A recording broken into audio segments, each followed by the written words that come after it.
think very importantly for us, with the World Cup behind us, we have managed to position ourselves as one of the challenger brands, as the new destination to watch, with a huge growing awareness in terms of international markets, particularly new markets.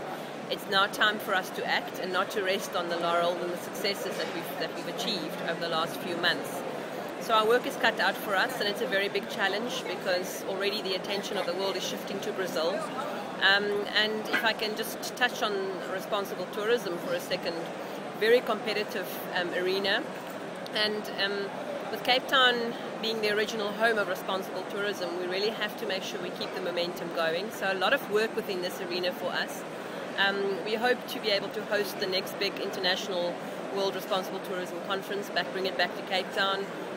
We obviously need to continue working with the City of Cape Town, with local government, to make sure we look at policies and tourism development programs that are absolutely embedded in responsible tourism. And there's lots of good progress being made on that. In fact, we signed a responsible tourism charter with the city and the industry at the end of last year. We've incorporated responsible tourism criteria into our industry criteria, and I think a lot of awareness being created and a lot of good progress being made in that arena. And the world is hungry for new and meaningful experiences, and I think the World Cup and the growing awareness that we have achieved now positions us to be able to capture the imagination of the world and really persuade them to make Cape Town their next destination. And that's where a lot of our emphasis now is.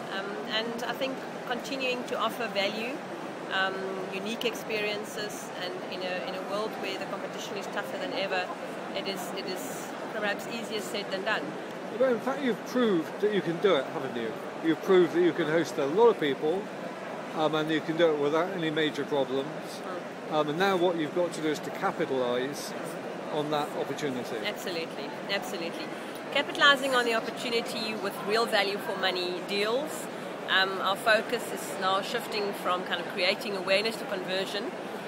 The online world, the internet is very important for us, so a huge amount of investment in new marketing methods, particularly around social media. We really proved that a platform like Facebook can create a virtual fan festival for Cape Town, with more than 150,000 fans now for Cape Town on our Facebook fan page. Also really has been able to talk to a new audience that is eager for destinations that embrace new ways of travel and new technology. Now, did you make a lot of money out of the people that came as far as the destination was concerned? And are you going to make use of that big Facebook number of people that you've got? We did not receive the originally expected number of visitors to Cape Town. A lot of people situated themselves in and around Johannesburg, within close proximity to where most of the games took place.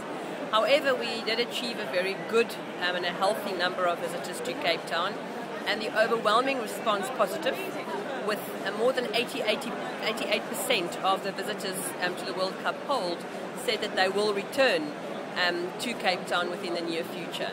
So the power of that is immense for us, and we've indicated that if you could transform just 1% of the world's audience that watched the World Cup, we would have tripled the economic growth for tourism in the next 10 years. So I think that is very important for us.